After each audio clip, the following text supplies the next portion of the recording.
Thank you.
matututo ngayon. At the same time, si Ate Yana po naman, siya po yung number one verse po sa mga kabataan po sa so, wala po sila ngayon sa araw ito. But we are one spirit. So, parang po natin ang Diyos sa buhay po ng natin na pinagaling po sa ibang siya para magkaya ng mabuting balita ng Kristo. At ngayong umaga po naman, tayo po ay pinagpalarin sa buhay po ng ating kapatid, ang ating pong uliran at hindi may bahay ng ating pastor, Pastor Romy Mago.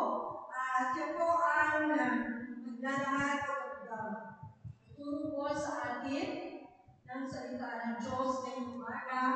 Wala po iba, palakpakan po natin ang Diyos ngayong buhay sa buhay po ng ating Rhea Mago. The soul pastor of the church also. Purihin po ang Panginoon sa kanyang buhay.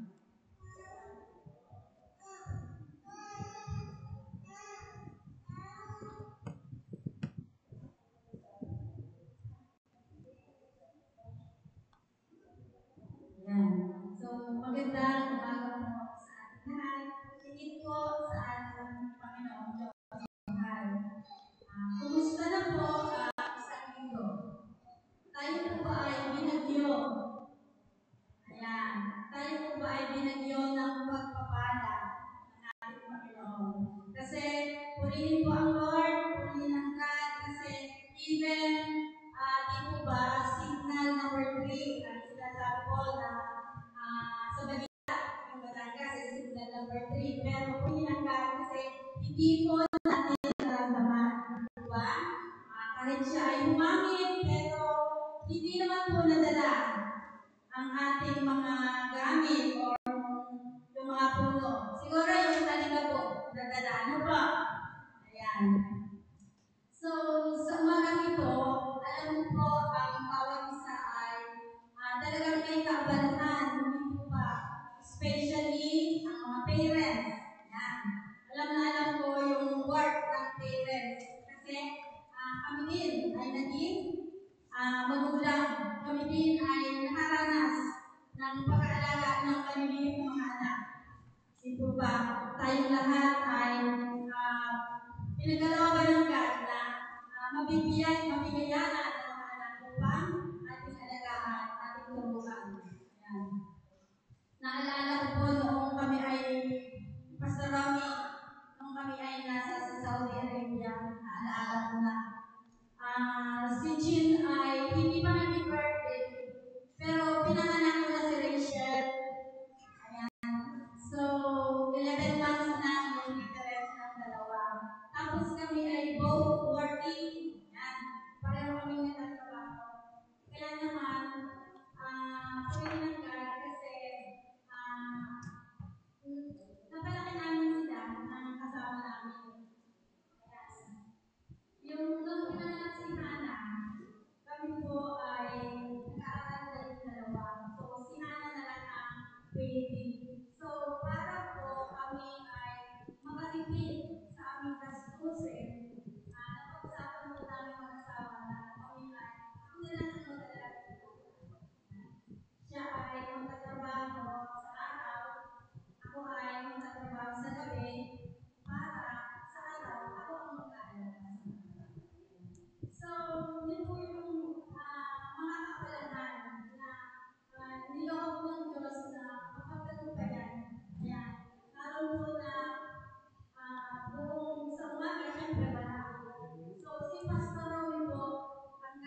iyong salita na aming marinig.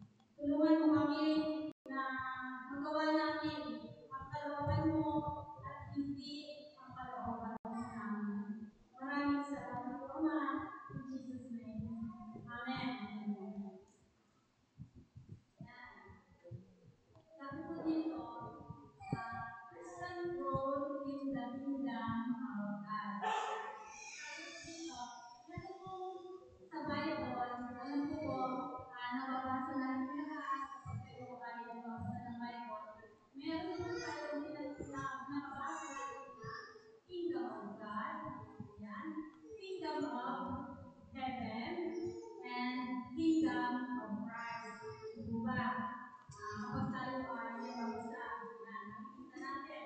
Yan, merong tinatawag na Kingdom of God, Kingdom of Heaven, and Kingdom of Christ. Subalit, ito pong tatlong katawagan ito ay, sabi niyo po, these are the three different names at three different ways of talking about the kingdom of Jesus. Ayan. Ito din po ay sinasabi na these are the three different names for the same spiritual kingdom. Yung isa po ang sinasabi patungkol dito sa tatlong ito. Kingdom of God, Kingdom of Heaven, and the Kingdom of Jesus Christ. Na kung saan ito po ay tutukoy sa kingdom or the spiritual kingdom ng ating Panginoong Jesus. Yeah. So, ano po ba ang sinisignify ng kingdom of God? Ano po ang sinisignify? Ito, ang kingdom of God or hari ng ating Panginoong Jesus ay ito po ay tanda ng paghahari ng Diyos. Ito po ay tanda ng pamamahala ng Diyos. Ito po ay tanda ng authority ng ating Panginoong Jesus. Ito po ay tanda ng kanyang kapangyarihan. Yan. Sabi ko dito, ang kingdom of God ay tanda ng paghahari ng Diyos sa atin. Sabi ko dito, paghahari ng Diyos sa atin, yung kapangyarihan ng Diyos sa atin, yung authority ng Diyos sa atin at ang kanyang leadership sa atin. Una sa atin, sa ating puso. Ang nakakatuwa po nito, din ang siyang may authority over doon sa lahat ng kanyang nilikha. Ito, he has the authority over all his creation. Andun po yun. Sabi ko dito, yung kingdom of God is dalawa. Meron pong kingdom of God, dito yung present kingdom of God. Ito po yun. And meron din po tayo tinatawag na future kingdom. Pero may umaga, ang babahagi po is about the present kingdom. Yung ngayon, ginagalawa natin. So, alam natin, no? Dito, kapag sinabi natin kingdom, alam natin na hari ang namamahal. Diba? Sa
ba yung mga Kristiyano, diba? They are supposed to be in the kingdom of God. Christians. Ayan. So, lahat ba ang nagsasabi na ako ay Kristiyano? Ako ba ay pinagkakarian ng Diyos? Ayan. Sabi ko dito, ang Kristiyano ay dapat followers ng ating Panginoon Jesus. Kapag sinabing followers, siya ay sumusunod. Yan. Siya ay gumagawa. Siya ay nakikinig. Yan. Siya ay followers. Kung ano ang sinasabi ng ating Panginoon, the same thing na sinasabi mo kasi you are his follower. Yan.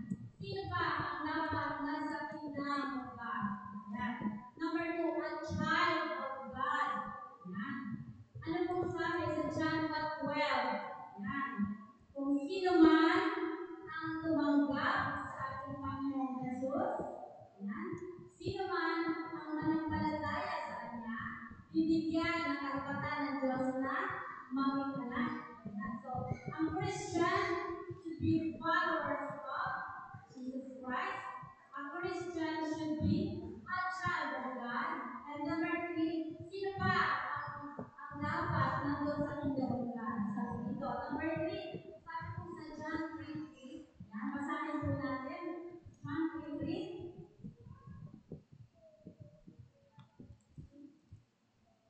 Sabi po dito, maliban panganak ang isang tao ay hindi ka pagpapalitan ng Diyos. Unless you are born again, you will not see the kingdom of God. Ito po yung kingdom na sinasabi ko. Maliban ang isang tao ay pinanganak muli sa Espiritu, okay, ibig sabihin, yung ating Espiritu patay ay binigyan ng Lord, binigyan na tayo, binuhay, kaya nagkakaroon tayo ng reconciliation sa ating God the Father. Sabi dito, maliban ikaw ay pinanganak muli. Maliban, tanggapin mo ang ating Panginoong Jesus. Hindi mo makikita ang paghahari ng Diyos. Yan, sabi ko ganon. Ayan. Meron po ditong sinasabi sa John 14:23. Sabi po dito, ang ating po Panginoon ang nagsalita. Sabi po dito, kung iniibig mo ako, ayan, ay gagawin mo ang aking sinasabi. Ayan. It is the Lord Jesus Christ. Ayan. So, paano natin mapapatunayan na iniibig natin ang ating Panginoon? Sabi ng ating Panginoon, gawin mo ang aking sinasabi. Okay? Marami tayong mapapasa sa Bible ang na sinasabi ng ating Panginoon Jesus. Ayan. Sabi dito, Roma, iibigin siya ng aking Ama. So, dalawa na sila, no? Iibigin siya ng aking Ama at kami ay tatahan at mananatili sa Kanya. Tatlo yun, ano? Tatlo. Kung ikaw ay sumunod, sabi dito, ikaw ay iibigin ng ating Ama. Siya ay tatahan sa iyo, mumuhay siya kasama mo, at siya ay mananatili sa iyo. Hindi siya aalis. Why? Because nagbigay siya ng isang kondisyon. Anong kondisyon? Diba? Sabi dito, kung gagawin mo ang sinasabi ko. Ayan po ang kondisyon. Makita po natin, laging conditional ang ating Panginoon. Before na makuha mo ang pagpapala, kailangan mong sumunod. Ang susi ng pagpapala, ang susi ng answer, ang susi ay ang pagsunod sa ating Panginoon Jesus. Ayan. Sabi ko sa 1 Corinthians 4:21, sapagkat ang paghahari ng Diyos ay hindi sa salita, kundi sa kapangyarihan. May kapangyarihan ang Diyos na gawin ang naisip niya sa bawat isa. Okay? Hindi niya lang sinasabi, hindi niya lang nababasa, but the Lord Himself can do whatever whatever He wants to do for you. May kapangyarihan ang kanyang salita. Yan. Sabi po dito, kapag narinig natin that the kingdom of God has come near you, ano po yung naiisip natin? Narinig natin, nabasa natin, ang kanan o yung paghahari ng Diyos, malapit na. It is at hand. Sabi po dito, meron tatlong verses ako ipapabasa sa inyo. Ang una, sabi po dito sa Matthew 3:2, yan. It is John the Baptist ang nagsalita po nito. Habang siya ay nasa ilang, habang siya ay nangangaral.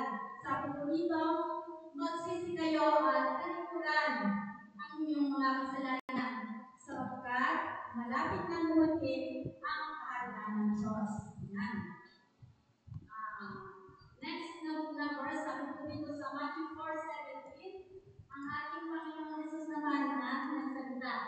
Sabi dito, habang siya ay nagpapahayag ng salita ng Diyos, habang siya ay nagpapagaling sa mga may sakit, habang siya ay gumagawa ng mga miracles, sinabi niya dito, sabi niya sa Matthew 4:17, magsisi kayo at talikuran ninyo ang inyong mga kasalanan sapagkat malapit na dumating ang kaharian ng langit.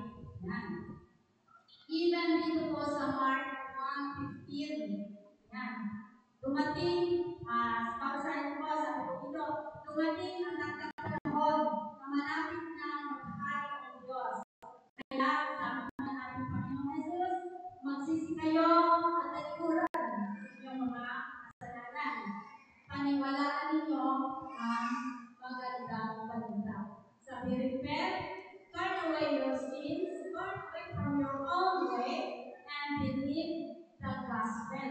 Yun po ang sinasabi ng ating Panginoong Jesus.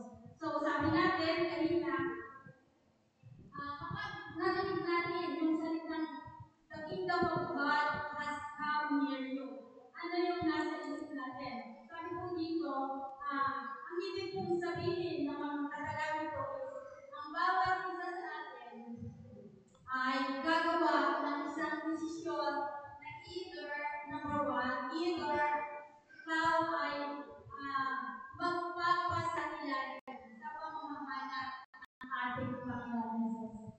Either tatanggapin mo ang kanyang katulungan. And number two, or you will continue to rebel against the will of God. Dalawa po, no? Sinabi natin na, the kingdom of God has come in you.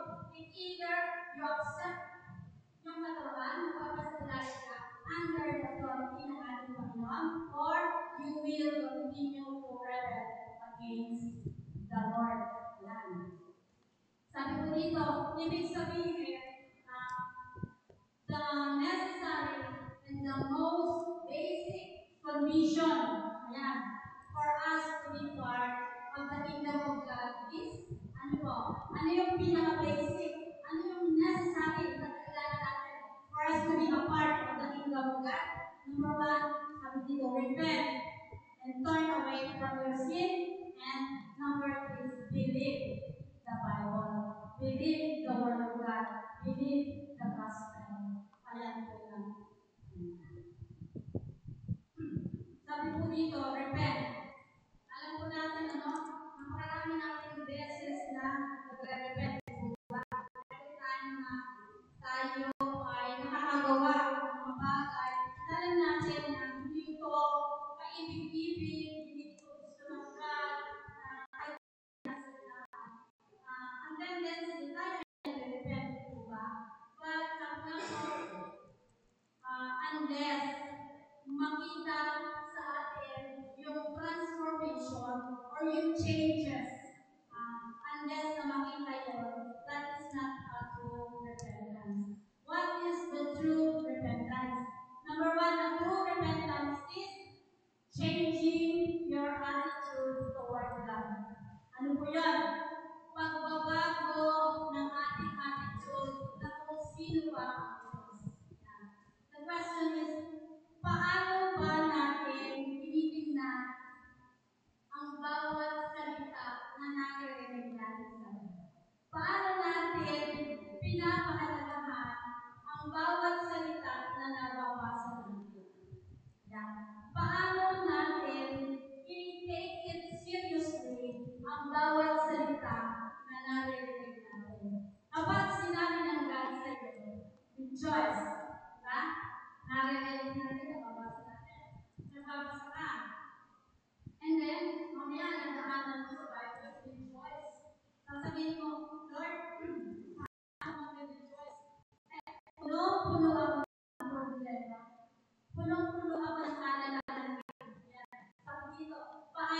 titingnan.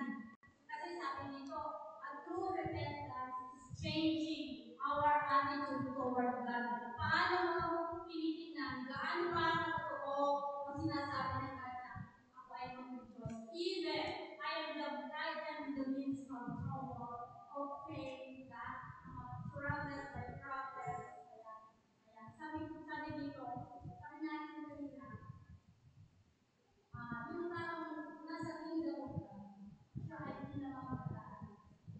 Namamahala siya sa atin. At siya ay sasama. Di ba sa Mark 12, Mark 12, sinabi, sundin mo ang aking sinasabi. At iibigin ka ng aking ama. Kami ay tatahan at titira kami sa iyo. Therefore, siya ay magiging kasama natin sa araw. Okay. Sabi dito, paano natin dinitake seriously ang word ng God? Pag sinabi niya na, I am your provider. Diba? Tapos wala naman tayo. Paano natin gawin? Siyempre, sabi nga, ang isang Kristiyano, we should live by faith, mananampalataya tayo. Then, ang God, ang siyang ikilos para sa atin. Sabi nga, hindi naman siya bababa talaga para magbigay sa atin. But He Himself will do it at He will use other people. Like, kwento ko lang sa inyo yung nangyari sa akin nung sa araw. Ayan, patalas-talas sa mga. Nung isang araw, galing po ako sa Lourdes Subdivision. Kasi namili ako ng pang-bake sa Lourdes. Doon ako namimili kasi medyo mura at saka kompleto. So, nung pinapayagan ko na po, wala kang bugat. Kung hindi ko yata kaya ito. So, ginawa ko po doon sa nagtitinda. Sabi ko, pakihatid mo ko sa kabilang kalsada para siya na din ang nagsakay. Tapos habang nakasakay po ako sa jeep ng bawal, supposed to be yung bawal nila, ang lumang palengke. And dadaan din siya ng bago. Habang nagtatravel ko, sabi ko, paano ko kaya ito matala? Ang bigat talaga. Ayan, so sabi ko, sa bago na lang kaya ako bababa. Sa bagong palengke. Kasi pagdating ko ng bago, meron naman pong libo doon. So, lilipat lang ako. Kahit mabigat, kakayanin. Lilipat lang ako. So, hindi malayo ang aking paglalakad. May naman nauntok po ako. Nauntok ako, and then, makapunta ako, parang nalataglag sa aking gabi, sa tip, sa upuan, sa payo ko. Then, nakita ko yung mga estudyante, nakasundo ko. Kapatita, nagbibig ka, nagtutubo ako. So, sabi ko, sabi ko ganyan, paano ba, sabi ko, pakitingin ko nga kung saan part natulog, doon gagaling yung hinahanap nila. And sabi ko, sige, pakipress lang at katulong ko sila na kami na. So, nung time na yun, sabi ko ng driver, nagpaalam siya doon sa ibang pasero. Sabi niya, baba muna kayo kasi dadalhin ko sa sudan. Pero sabi ng mga estudyante, kami na lang po dito kasi malapit na tayo sa Binasyo. Meron daw clinic. Pwede po siya doon, tatagawin po siya. So, sa madaling salita, nadalama po ako doon. Pero nung makita ng nurse na hindi nila, wala kasi silang suture doon, walang pagkain, pinalipat ulit ako doon naman sa Batang Stage. Kakapit lang din yun ng Binasyo. Doon may makakain. So, sa madaling salita, habang kami ay lumalapit ko, sabi ko, ay alam ko, gagastos ako, diba? Kasi syempre, may sugat ako, tapos lalagyan ako ng anti-tetanus. Alam ko na yun ang ginagawa ko pag may ganun sugat. So, sabi ko, Lord, wala akong pera. Kasi, naipamili ko ng lahat ng pera. Wala akong pera. So be it. Parang gano'n. Sige, nandun lang ako. Tapos, alam nyo, habang pumapasok kami doon sa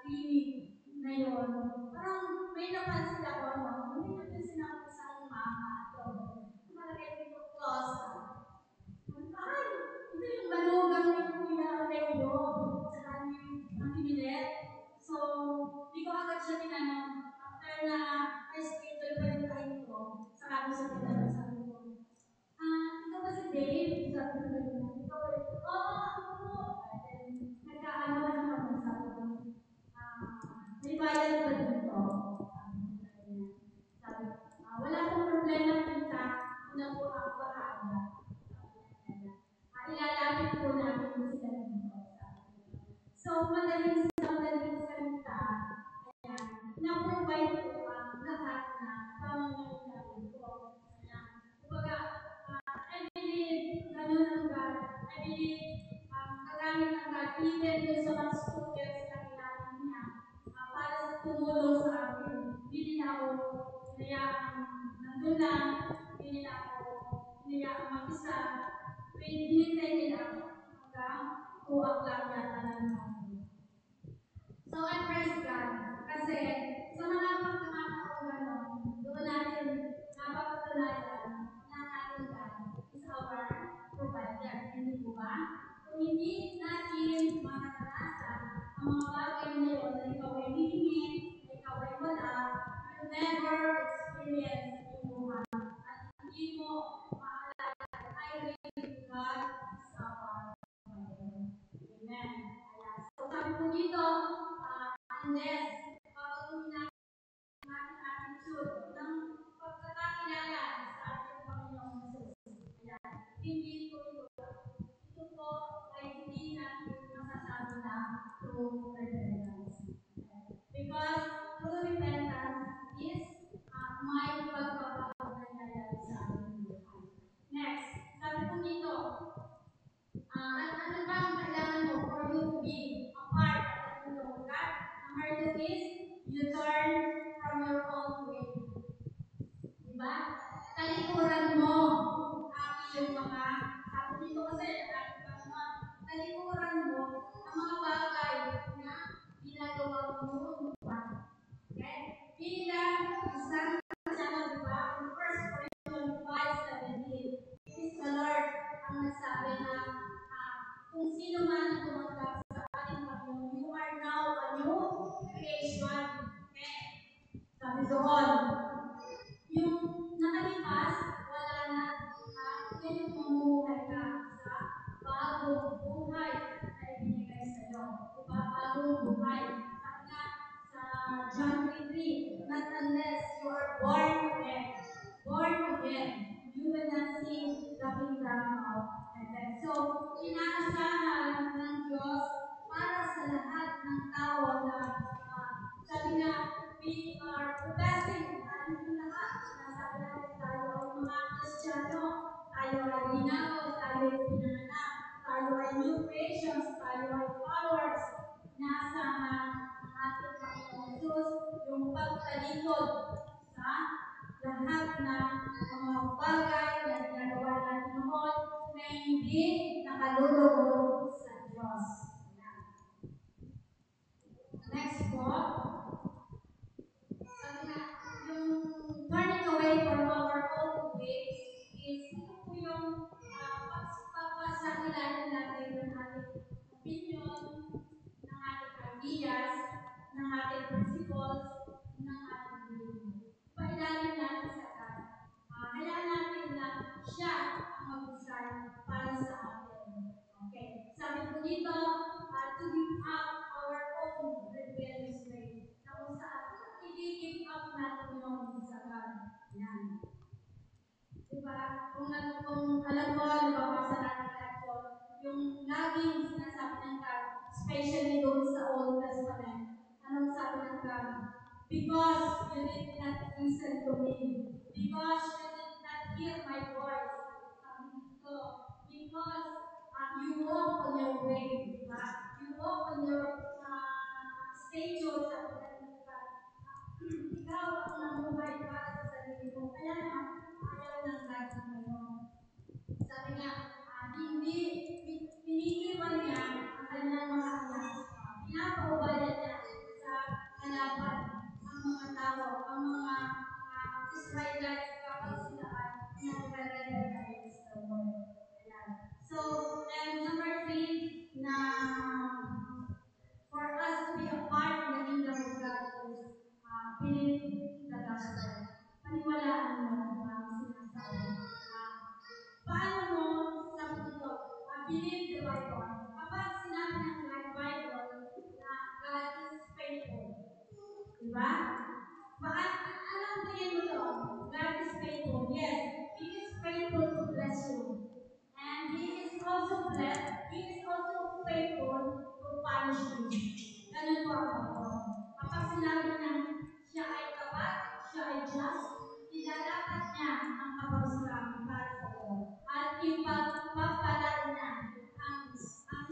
tao kung siya ay karapat-dapat na pagpalain. Ito po ang sinasabi. Believe the gospel. Sapagkat hindi po tayo sinasabi sa dito na darating ang panahon na ang mga tao ay gusto nilang marinig lamang ang salita na gusto nila. Otherwise, iiwan nila. Okay.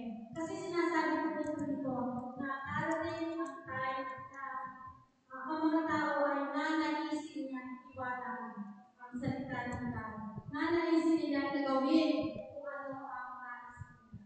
Nanaisin nilang pakinggan kung ano lang ang masarap sa kanilang pamilya. Ayan. Kaya nga po, sabi nila, believe, panumpalataya ka natin, maniwala tayo sa sinasabi ng Diyos. So, ngayon, pupunta naman po tayo sa role. Role po tayo. Ano po yung role natin? Kanina, nakita natin yung role ng father, role ng mother, role ng mga anak, ng mga empleyado. This time, ano po yung role natin? Bilang tayo ay part ng kingdom ng God. Of course, sabi ko dito number 1, follow God's purpose. Ano ba ang purpose ng God sa atin? Bakit ba tayo exist sa mundong ito? Diba? Tayo ba ay pinanganak ng diba? Upang tayo ay mabuhay, kumain, ayan, mag-work, and then mamaya itutulog, tomorrow mag-work. Hindi po, sa po ng God. Okay? Ang purpose ng God para sa atin ay tayo ay makasama na. Tayo ay makasama na ating Panginoong Jesus. Para siya ay maluwalhati sa pamamagitan ng kanyang creation, lalo po yun, maluwalhati, mag-glorify ang ating Panginoong Jesus. Ayan, sabi po dito, anong sinasabi po dito sa Romans 12:1 and 2? Ayan. Sabi po doon, huwag tayong makipag-compromise. Do not be conformed to the pattern of this world. Ayan. So, in order kung hindi natin ginagawa yun,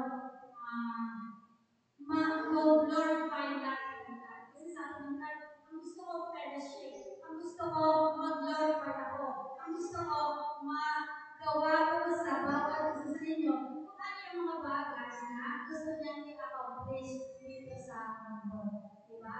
Tayo ang gagamitin. Each of us ay gagamitin ng God bilang mouthpiece. Ang bawat isa ay gagamitin bilang light of the world.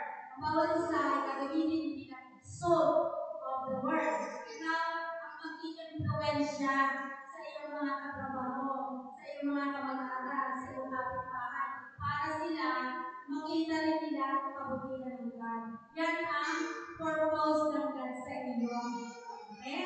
Number 2, sabi ko dito,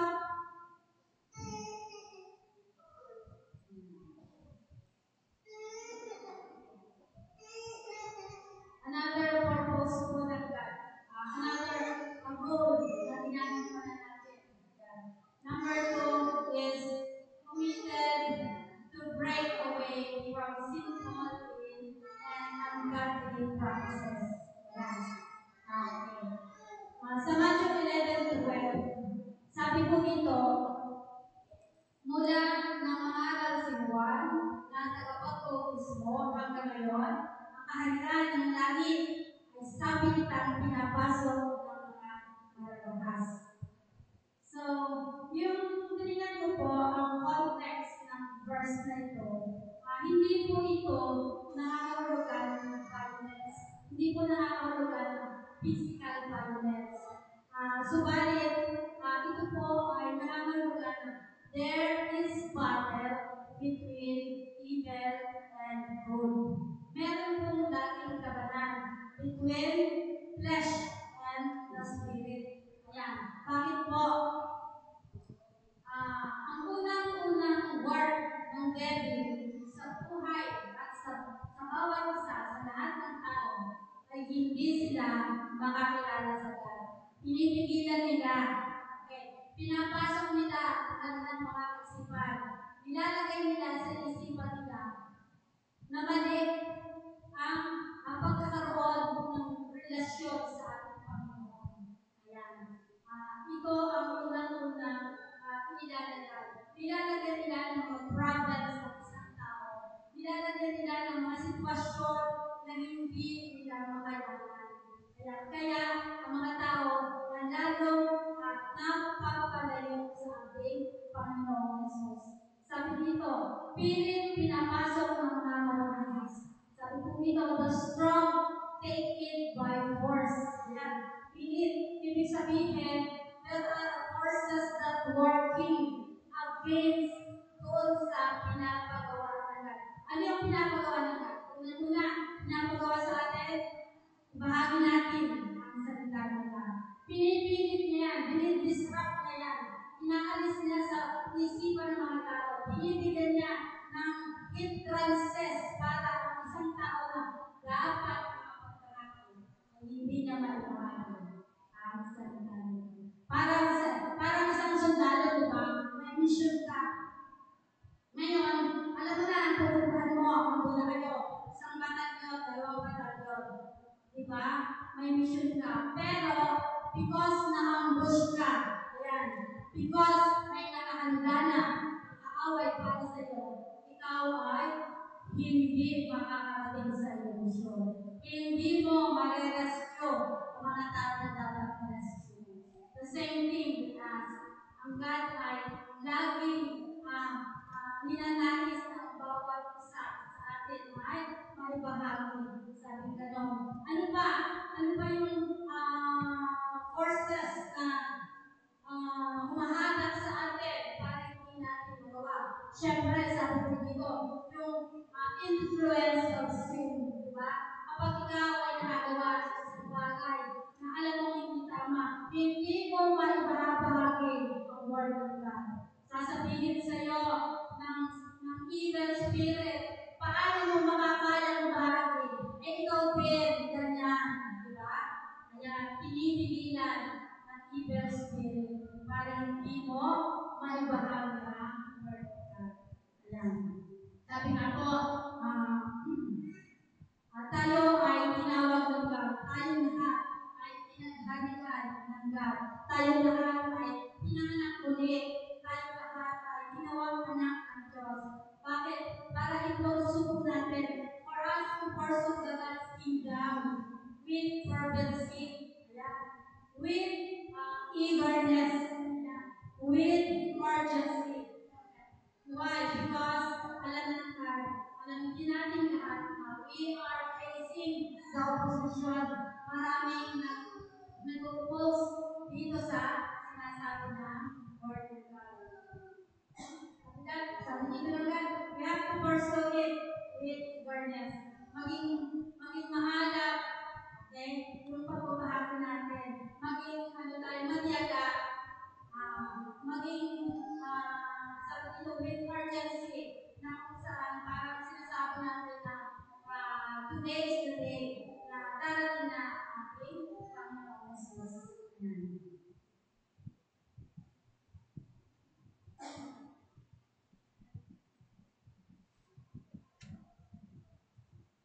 Meron po akong kwento.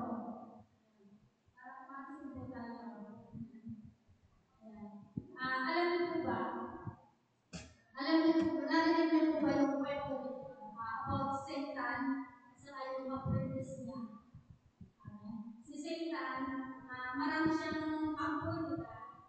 Tapos, may mga gustong mag-join sa kanya. So, may apprentice siya tatlo. Sabi ni Satan, sige nga, anong example? Paano ko nagtatanggapin dito sa aking kita? Ano ang sasabihin nyo sa mga tao?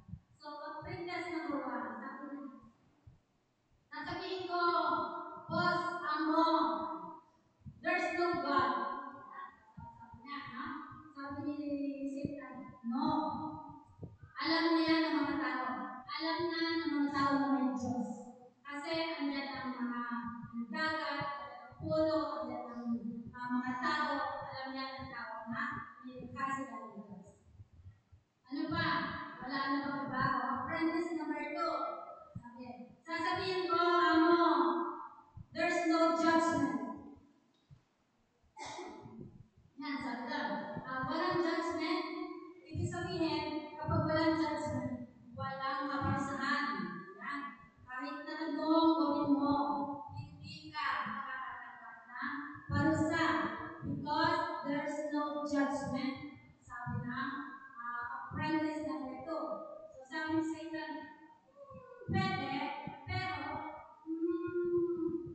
marami na din nagpapahayag na. Maraming simbahan, maraming preacher, maraming cell leader, maraming pastor, maraming na nagpapahayag. So, ano ba? Apprentice number 3. Sabi na, boss, sasabihin ko, ibubulong ko sa kanila. Habang sila ay nakikinig sa'yo, ibubulong ko sa bawat isa. Ano sinabi? Do not hide. Yan. Sabi ni Satan, maganda yan. Okay. Hindi mo sila dapat pagmadaliin. Why? Sapagkat sinasabi ng kanila, preach the gospel with urgency. Why? Because we are facing the opposition. Yeah. So, ganyan ang kalaban. Ganyan ang taktika ng mga kalaban.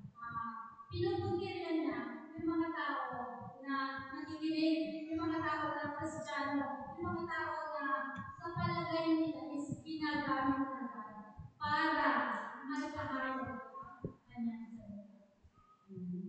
So, ano pa po?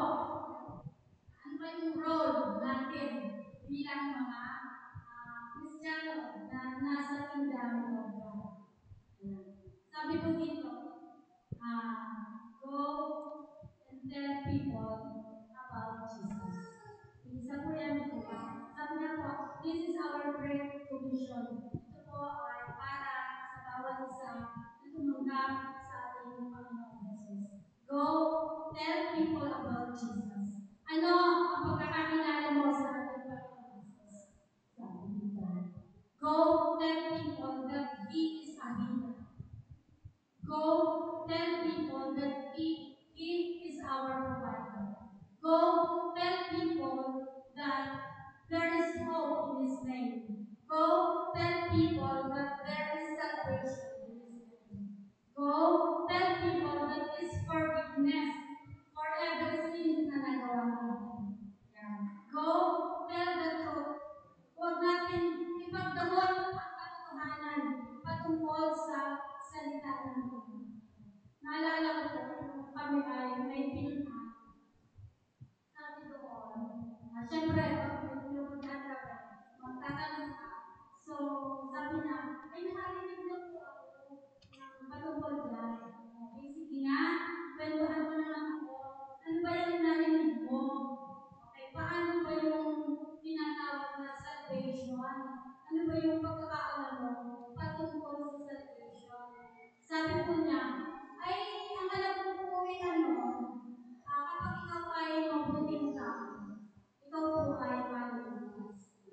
Sabi niyo po, gusto niyo po ba na ipaliwanag ko sa inyo paano po talaga maliligtas ang tao sa pamamagitan ng Bible na maganda? So, pinuksan ko po sa kanya ang Ephesians 2 verses 8 and 9. Ano pong sinasabi doon? Sabi po doon, ang tao ay naligtas. Hindi dahil sa ating kabutihan. Hindi dahil sa ating mabuting gawa.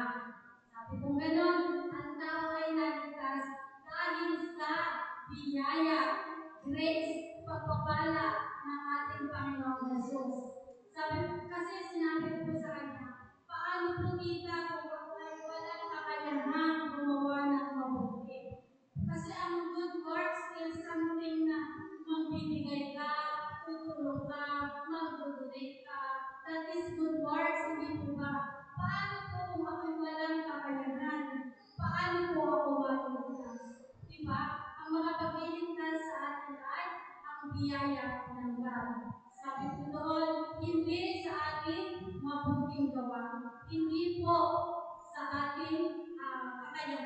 Subalit, sa ipinagkaloob ng God na biyaya. Sabi nga, tell them the truth. Huwag natin hayaan na hindi natin masabi sa kanila yung katotohanan. One time, meron din po kami pinuntahan. Sabi ko, tapos na, no? Prayer na kami. Sabi ko, sige, ano ang gusto mong prayer? Anong prayer request mo? Okay. Sabi ng isa, gusto ko po, panalangin natin yung lola ko na patay na. Okay. So, sabi ko po, ayan, sabi nga po, be bold kapag tayo ay nagsasalita. Sabi ko po, hindi po pwedeng ipanalangin ng patay. Sapagkat ang patay po ay patay na. Ang pinapanalangin po ay ang mga buhay. Kahit na po gaano kadami ang gawin natin na sila ay manalangin, hindi na po magbabago ang sitwasyon. Sila po ay patay na.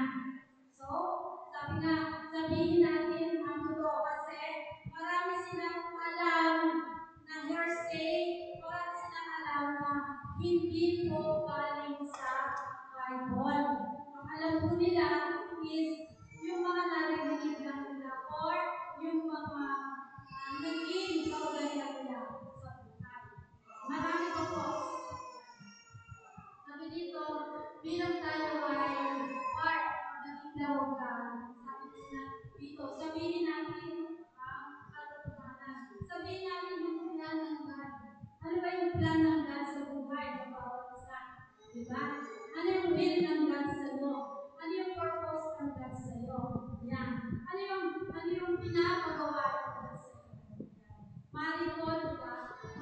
Sabi nga, sabihin natin na yung nais ng God sa bawat isang Kristiyano is manatili sa presensya ng God sa pamamagitan ng pagbabasa niya ng salita ng Diyos.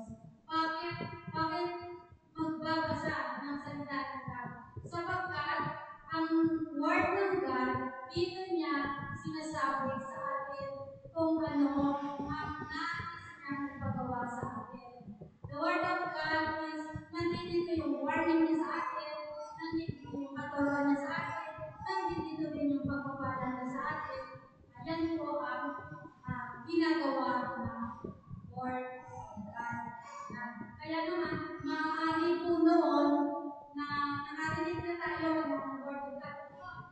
At kung hindi po natin everyday na binabasa, so maaari po na ngayon, meron po sinasabi rin natin sa atin. Kaya, huwag po natin ipalagpasin yun. Huwag po natin iliban pagbabasa ng salita ng God. Next po.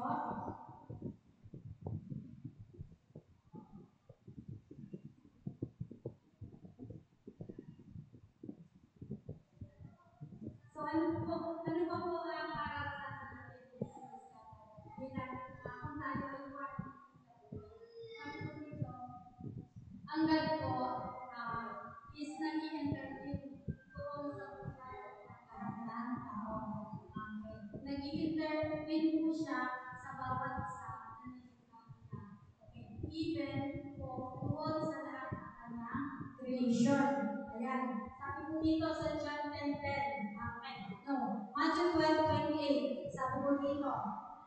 Ngunit ako'y nagpapalayas ng demonyo sa kapangyarihan ng Espiritu ng Diyos. Sabi dito.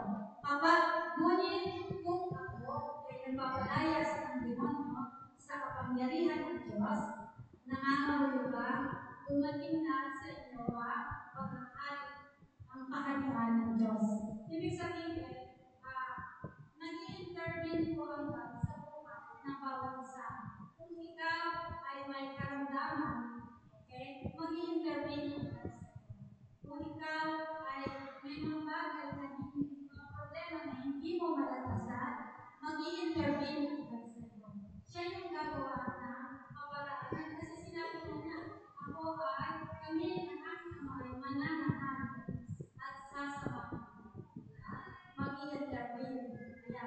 Sapagkat alam ng God na ang devil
love of God frees people from influence of sin. Pinapalaga tayo doon sa mga influence ng kasalanan. Diba?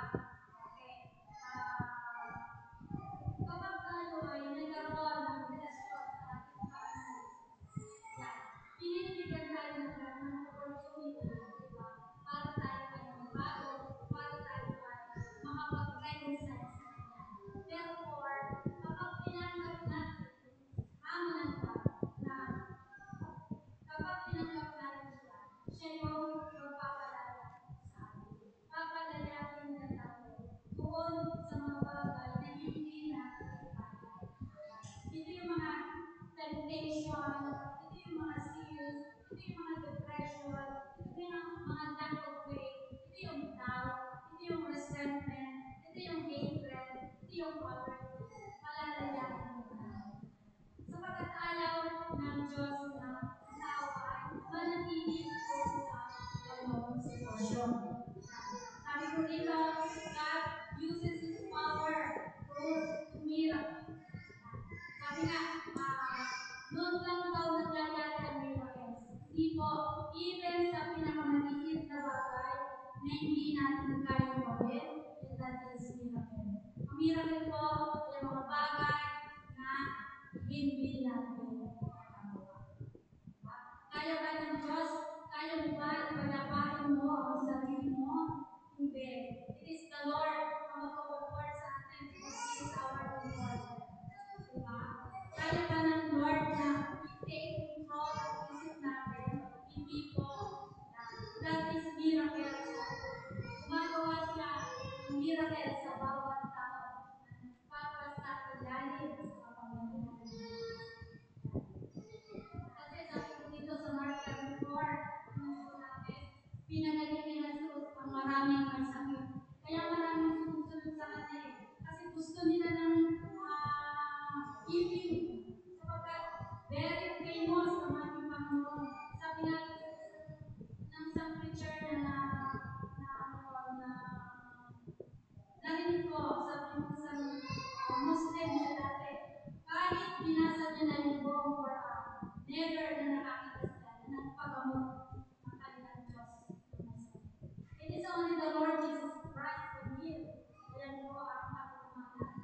Sabi ko dito, Mark 1:24, sabi dito pinagaling ni Jesus ang maraming may sakit, anuman ang kanilang karamdaman. Sabi ko dito, anuman ang karamdaman. So, hindi po siya nagtatangi ng any means of sickness. Because all the names should be bowed down under the feet of the Lord Jesus Christ. Sila ay under the feet of the Lord Jesus Christ. Kaya nga namatay ang ating Panginoon Jesus para sa atin. Kaya gamitin natin, use the opportunity, being part of the kingdom, to come to the Lord and ask His favor, ask His miracles, ask yung presence niya sa ating buhay. And sabi ko dito, in God's kingdom, His power spread the good news. Inaasahan po ng God na bilang tayo ay kanyang tagasunod, bilang tayo ay mga Kristiyano, inaasahan natin tayo ay magpapahayag, magbabahagi ng kanyang yung plan niya sa tao na lahat sila ay maligtas. Why? Sabi dito, because sabi dito sa Romans 1:6, because it is the power of God for salvation to everyone who believes. Ang kapangyarihan ng Diyos sa kaligtasan ng bawat mananampalataya. Yan, ang kapangyarihan ng Diyos ay ang pagpapahayag natin ng salita ng Diyos sa bawat mananampalataya. Yan. Sabi nga po, tinuturo ng ating Panginoon Jesus na tayo ay sundot. Diba? Yung unang verse natin.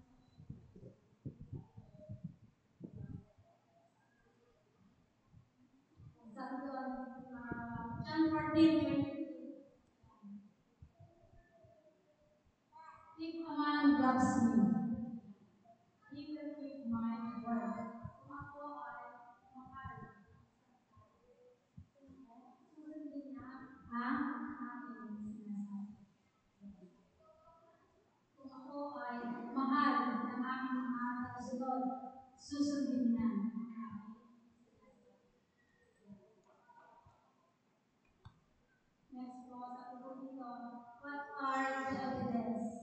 Kung yung mga evidence that a person is experiencing God's kingdom. Paano natin masasabi na, ako ay pinagkakailan ng Diyos? Paano po natin? Sabi po dito, when your life is characterized by number 1, joy, peace, and righteousness. Kung ikaw ay namumuhay ng may kagalakan, ng may kapayapaan, at ng may matuloy na buhay. Ayan. Basahin ko po Romans 14:17. Sapagkat ang paghahari ng Diyos ay hindi tungkol sa pagkain o inumin. Ito ay tungkol sa matuwid na pamumuhay. Ito ay tungkol sa kapayapaan at kagalakan na ipinagkaloob na banal na Espiritu. Sabi po dito, evidence that the person is experiencing God's kingdom is when you are living with joy, may kapayapaan ka, may kagalakan ka, ikaw ay namumuhay ng matuwid. Sabi nga, kung pamumuhay ng matuwid, hindi naman natin kaya talaga, ito ba? But because tayo ay nagpas sa ilalim, tayo ay humihingi ng gabay sa banal na Espiritu. Siya yung gagabay sa atin for us to live doon sa sinasabi ng Lord. Kung nabasa po natin yung nasa Matthew 5, up to chapter 7, andun po yung Sermon on the Mount. Andun po lahat ang paano mamuhay ng isang Kristiyano. The way they talk, paano sila mag-isap, paano sila mag-react, diba? Andun po lahat. Paano yung pananampalataya ito po ay sinabi ng ating Panginoong Jesus bago siya ay lumisan dito sa earth. Pinangaral niya. Sabi po dito, this is the way we should live. Tayo mga Kristiyano na binago, Kristiyano pinanganak muli, Kristiyano na tinanggap ang ating Panginoong Jesus. Yan. And hindi ko na po matatagalin. Tayo po ay tapos na. Pero, ulitin ko lang ulit sinasabi sa atin. Wrap up, sabi ko dito, who are supposed to be in the kingdom of God. Una po, sabi dito, ano ba ang paghahari ng Diyos? Ang paghahari ng Diyos sa atin ay kung siya ang namamahala. Ito ay tanda ng pamamahala ng Diyos sa atin, tanda ng paghahari, tanda ng authority, tanda ng kapangyarihan ng Diyos sa bawat puso natin at sa bawat creation niya. Ayan po ang kingdom. Ngayon, ano lang po yung roles natin? Ano yung roles natin? Bilang tayo ay belong sa kingdom of God. Number 1, follow His purpose. Sundin natin kung ano yung layon ng God para sa atin. Committed to break away from our sinful nature and ungodly practices. Umalis tayo sa ating buhay natin. Huwag natin balikan at mamuhay tayo na ayon sa kalooban ng God. And number 3 is go and tell people about Jesus. Yan po yung ating role. So, okay po. Tutuan po tayo sa ating conclusion. Sabi ko dito, conclusion natin.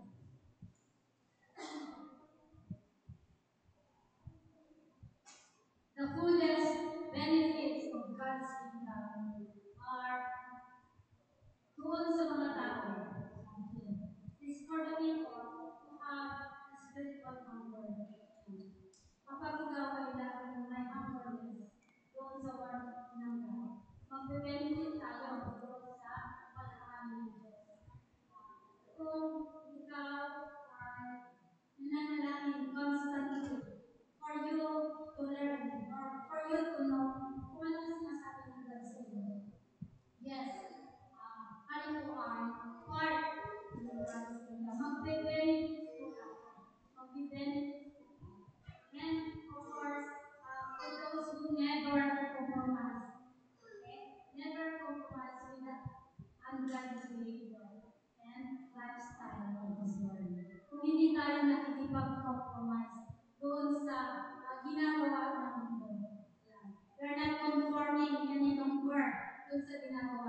puso ng iyong mga anak at tulungan mo ang bawat isa na magawa ang kalooban mo, hindi po ang kalooban namin. Maraming salamat po. Ito po ang patuloy namin pinupuri, pinapasalamatan. Sa tanging pangalan po ay ng iyong anak na Jesus. Amen. Amen.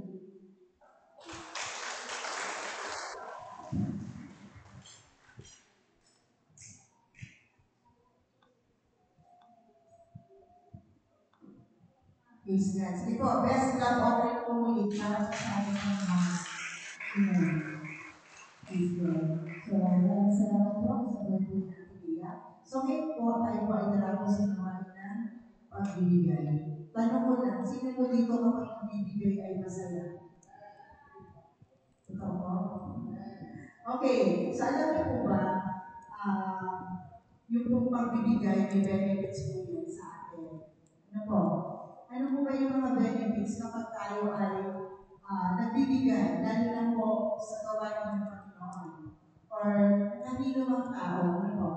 So, una po, ang benefits po ng pagbibigay, nagbibigay po ito ng higit na pagpapala at nagbibigay po ito ng kagalakan. Naniniwala po ba tayo? Ayan. Di po ba, sabi nga po ay, ang Bible po ay nagsasabi na there is more joy in giving than in receiving. Amen. So, yun po yung, yung kagalakan ay umahapaw kapag tayo ay marunong magbigay o ginagamit ng Panginoon para tayo ay makapagbigay para sa gawain niya. Amen. Yan. Masaya tayo na tayo ay nakakapagbigay. Ang pangalawa po, it increases faith and trust in God. Kapag pangalawa po na benefits ng pagbibigay, ito ay tumutulong sa atin para matagdagan ang ating pananampalataya. Di po ba, kapag tayo ay nagbibigay, ba isipin mo na, mawawalan ako, mauubusan ako. Diba? Tumitingin ka doon sa laman, bulsa mo, o kaya doon sa kung ano yung meron ka. Pero kapag ikaw ay nagbibigay, ang itinuturo nito, pagtitiwala sa Panginoon. Tinitingnan mo, saan ba nanggagaling ang pagpapala? So, kumbaga, sa pagbibigay mo, minsan parang wala ka na, pero kapag nanampalataya ka, na ang Diyos ang kaya mag-provide ng lahat ng pangangailangan. Amen. So, ito yung itinuturo. Tulungan niya tayo para mas matagdagan pa ang ating pananampalataya, ang ating pagtitiwala sa Diyos na nagkakaloob ng lahat ng bagay. Sabi sa aklat ng Philippians 4 verse 19, and He shall supply all our needs.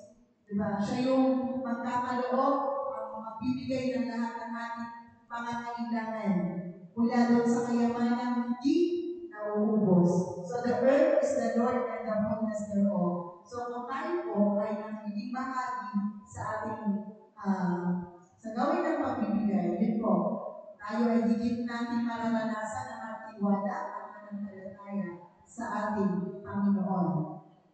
At ang panghuli po, it pleases God. Ayan, nabibigyan po natin ng kaluhuran ang Panginoon kapag tayo ay nagbibigay. Kasi ito po ay part of our worship. Ito yung paraan ng ating pagsamba sa Panginoon. Kinikilala mo na ang lahat ng meron ka ay galing sa Panginoon. Kinikilala mo na hindi lang act of worship, ibig sabihin, ito ay act of obedience. Pagsunod mo, dahil ito yung nais ng Panginoon na gawin mo. At ito ay pinapakita mo din na mahal mo ang Panginoon. Amen. Higit pa doon sa kung ano yung meron ka. Ayan. So sa oras na ito, hayaan natin sa nagawa natin pagbibigay. Patuloy yung Panginoon niya, mag-increase yung kagalakan, yung ating pananampalataya, yung ating pagmamahal, yung ating pagsamba sa ating Panginoon. Ay, pinanalangin. Thank you, Lord. Dakilang Diyos naman ang makapangyarihan sa lahat. Salamat po, O Diyos, dahil kami ay may pagkakataon na maging bahagi ng gawain ng pagbibigay. Dahil alam po namin, Panginoon, na nais mo kami ay maging mabuting katiwala sa bawat pera na ipinagkatiwala mo sa amin. Ito din po ay paraan para ako ay makapag-invest ng kayamanan dyan sa langit. Ako matuon ang aming puso sa pagmamahal sa pera, kundi nadudugad ang aming pananampalataya sa iyo na ikaw ang magkakaloob ng lahat ng aming mga pangangailangan. Pagpalain mo po ang bawat buhay na patuloy na nagdidikta pa para gawin ang iyong mga utos. Pagpalain mo po ang bawat kamay na patuloy na nagbibigay na may kagalakan. Pagpalain mo po ang bawat kamay na nandun ang kanilang pananampalataya na ikaw ang tutugon sa lahat ng kanilang pangangailangan. Lord, pagpalain mo po ang bawat pera na nandito kayo umagang ito. Kaya mo, Diyos, ito ay magamit ng buong kadulungan kaalaman at magamit para po para po sa expansion ng iyong kingdom dito sa lupa. Salamat po, Ama, sa iyo, Diyos, ang papuri at parangal sa pangalan po ni Jesus. Amen. Sige po, yes, lang po kayo po para sa inyo. Lagi ko sinasabi, kung tayo nagbibigay, hayaan natin na masaya tayo. Amen.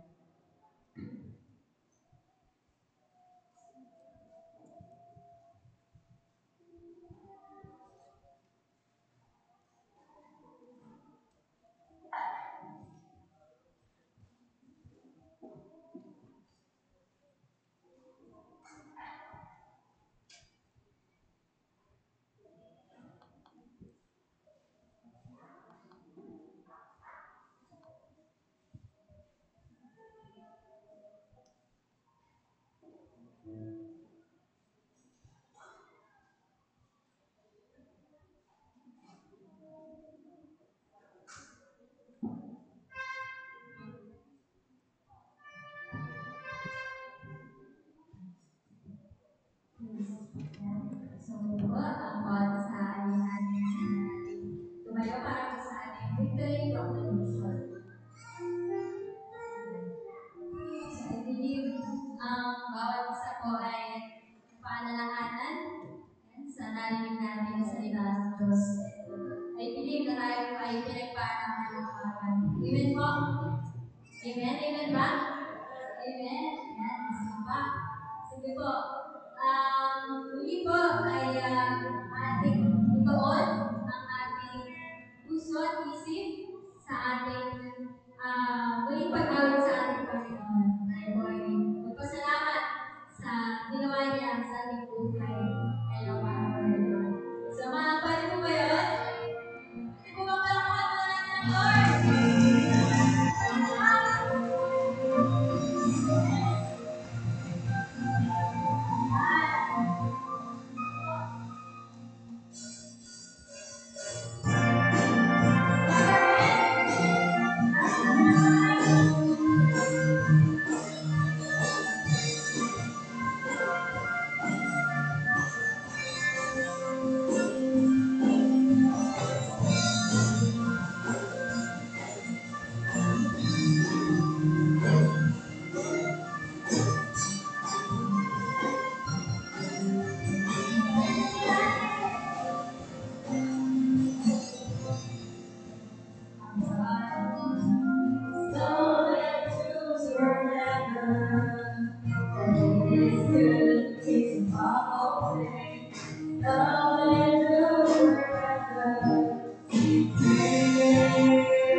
sa kanila.